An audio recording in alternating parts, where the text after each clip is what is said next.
Jahatnya globalis cabal dengan virus dan vaksin masih banyak yang belum sadar juga. Padahal 1,5 tahun sudah menghajar dunia. Kalau masyarakat awam wajar mereka tidak paham, karena itu mereka memang diarahkan untuk selalu jadi korban, baik oleh pejabat ataupun media mainstream. Tetapi ada pejabat yang paham namun malah memilih menjadi agen globalis cabal. Ini keterlaluan. Tapi banyak juga pejabat yang gak paham bahwa 1,5 tahun ini dunia masuk kategori perang biologi. Namun tetap merasa saat ini adalah masanya business as usual, normal-normal saja. Jadi kita mundur sebentar. 2014 masuk periode pemimpin baru di Indonesia. Waktu itu masa normal. Kemudian di 2016 mulai masuk masa perang dagang Amerika Tiongkok. Di sini mulai terlihat bahwa banyak pejabat yang gagap. Selama 2016 hingga 2020 mengelola negara bukan pakai mode wartime, tetapi pakai seperti masa normal. Hal ini membuat Indonesia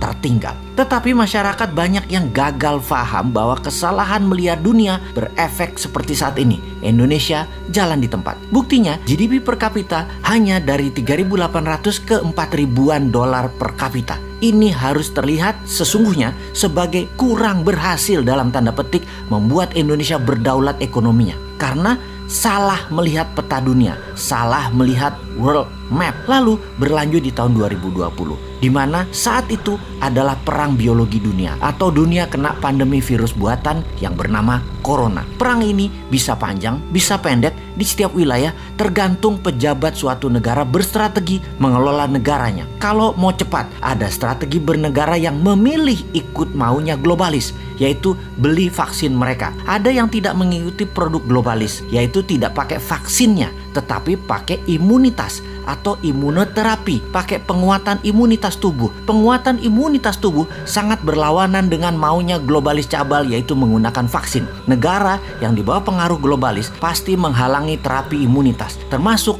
tidak mengizinkan atau tidak mempromosikan biomedical yang pakai jamu-jamuan, herbal, stem cell, skeletum, multivitamin, dan lain sebagainya. Pokoknya harus vaksin, wajib vaksin. Produk asing lagi. Amerika, Rusia, India, Tiongkok semua terbanyak pakai produk mereka sendiri. Mau itu vaksin, mau itu biomedical peningkatan imunitas. Jadi ini fakta ya. Strategi keluar dan menang dari COVID kita bisa menghitung dari data lapangan, di mana kalau 70% populasi sudah memiliki kekebalan tubuh atau imunitas, maka dikatakan wilayah tersebut sudah memiliki herd immunity atau herd immunity-nya tercapai. Ketika herd immunity tercapai, maka virus corona bisa terkendali dan musnah. Cara mencapainya adalah dengan sesegera mungkin dilakukan vaksinasi dan memberikan kekebalan tubuh. Dengan strategi yang dijalankan setiap negara berbeda, maka akan didapat fakta pencapaian herd immunity di Indonesia baru tercapai 4,5 tahun lagi. Dengan kecepatan 250.000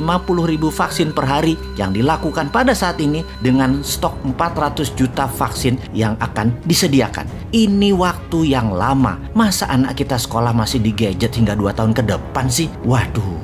Tetapi bagaimana? Lah bergantung banget sama produk asing. Coba yang namanya Nusantara, Merah Putih, dan lain sebagainya dikategorikan solusi. Pasti 2 tahun ke depan herd immunity tercapai, sehingga beberapa wilayah per Juli ini bisa sekolah normal anak-anak kita. Bukan sampai 4 tahun lagi hidup di gadget. Kita bandingkan sejak 6 bulan yang lalu. Amerika dengan 1,8 juta vaksin dan berbagai imunoterapi per hari, maka dalam 5 bulan lagi herd immunity di Amerika tercapai. Tiongkok lebih dulu lagi. Sejak 9 bulan yang lalu sudah dengan kecepatan 15 juta per hari. 4 bulan lagi atau sekitar bulan September herd imunitas tercapai. India bahkan dengan kecepatan 2-3 juta per hari, diperkirakan 2,5 tahun lagi herd imunitas di India tercapai. Kalau Indonesia masih 4,5 tahun lagi. Ini gawat, bisa nggak berhaji selama 4 tahun ke depan. Ya ini mismanajemen kelolaan bernegaranya. Ditambah bisa sekolah dari gadget hingga 4 tahun ke depan. Waduh, bisa hilang keterampilan sosial anak-anak generasi Z zilenial ini yang saat ini usianya 20 tahun ke bawah.